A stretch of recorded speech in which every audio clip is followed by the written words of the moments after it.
Yes असे father. कृपा असे या उपासला तुझ्या जीवनात तुम्हाला मजबूत कर, स्ट्रॉंग कर. तू आम्हाला विजडम दे परमेश्वरा, ते नॉलेज दे प्रभूची. आता मी तुझ्याकडे मागतो देवा, आम्ही तुझ्याशिवाय काय नाही प्रभू, तुला सर्व शिकतो. धन्यवाद. तुला पसंत पडणारा उपास असावा, तुला पसंत पडणारी प्रार्थना असावी, तुला पसंत पडणारं जीवन असावं परमेश्वरा, जे पवित्र आणि शुद्धतेने भरलेले परमेश्वरा. आज परमेश्वर आम्ही देखील परमेश्वरा कुठल्या ना कुठल्या आमच्या जीवनाच्या कोणामध्ये, कुठल्या ना कुठल्या भागामध्ये परमेश्वरा असा कुठला एक स्वभाव आहे तुला जे आवडत नाही परमेश्वरा, त्यास तू उपटून टाक माझ्या परमेश्वरा. त्याला तू आज परमेश्वर देत आमच्या जीवनात नष्ट करायची धन्यवाद. तुला आवडणारा, तुला पसंत पडणारा असं आमचं जीवन असावं, असं आमचं उपासनाचं प्रार्थनाचं जीवन असावं. आमच्या उपासनाच्या जीवनाला तू मदत कर,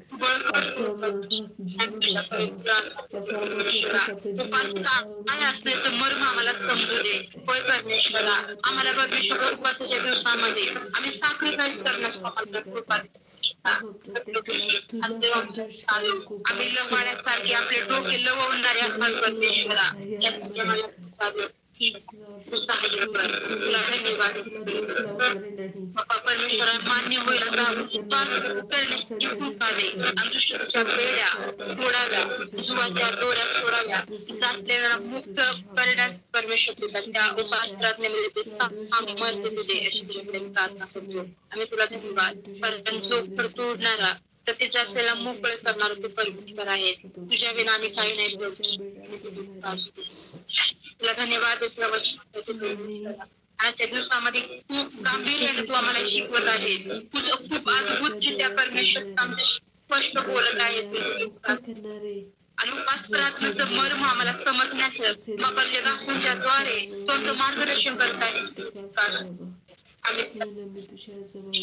बरोबर हे जाणणं, हे ओळखणं, त्याप्रमाणे जीवन जगणं आणि उपासनी प्रार्थनेचं जीवन असणं आज आम्हाला खूप गरज आहे परमेश्वरा.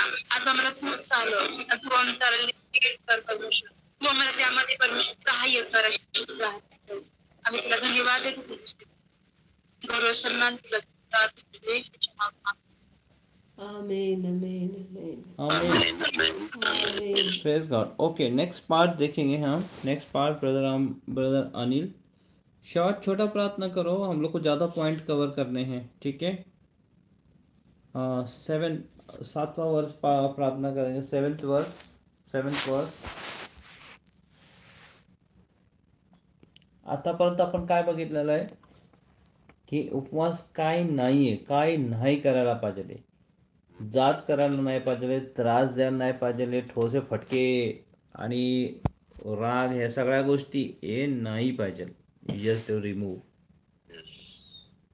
आणि मी स्वतः ही गोष्ट प्रॅक्टिस करायचा प्रयत्न करत आहे. मला माहिती आहे की सर्वात जास्त चिडचिड माझ्या रस्त्यावरती गाडी चालवताना होत असते. आणि मी इज व्हेरी डिफरंट. आणि मी या दिवसांमध्ये 100% त्याला फॉलो करायचा प्रयत्न करत आहे. कोण कसा पण चालू द्यात, कोण काय पण करू द्यात, मी त्याच्या वाटेला जात नाही आहे. किंबहुना मी त्याच्याकडं ना रागाने बघायचा प्रयत्न करते, ना मी त्याला चिडचिड करायचा प्रयत्न करतो, ना कोणाला काय हे करायचं. म्हणजे आपण फक्त एकदम फुल शांतीमध्ये मी माझा उपवास करायचा प्रयत्न करत आहे, फुल शांतीमध्ये.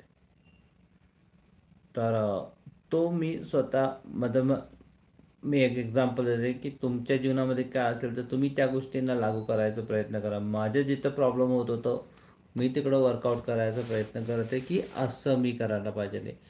कारण की मला माझे देवामध्ये माझी शांती मला ढळू द्यायची नाही आहे. आणि माझा कॉन्फिडन्स इन गॉड, कारण की मला इतकं स्वतःला देवावरती कॉन्सन्ट्रेट करायचं आहे, देवावर फोकस करायचं आहे मला, की मला बाकीचं काही दिसायलाच नाही पाहिजे. त्यासाठी मला हे नाही, डिस्टर्ब नाही व्हायचं, विचलित नाही व्हायचं. त्यासाठी I need to focus myself on God. That's why. ठीक आहे, काय नाही करायचं ते आहेत. आणि मग त्याच्यानंतर जे जाचलेला सोडण्याचं, याच्या पहिलेच जो प्रार्थना केले, जे जाचलेल्याला सोडण्यासाठी आणि जे बंधनात आहे त्यांना मोकळं करण्यासाठी आणि कोणाचे जू मोडण्यासाठी, हे सगळं पॉवर आहे जे रिलीज होतं की आपल्या प्रार्थनामध्ये उपवास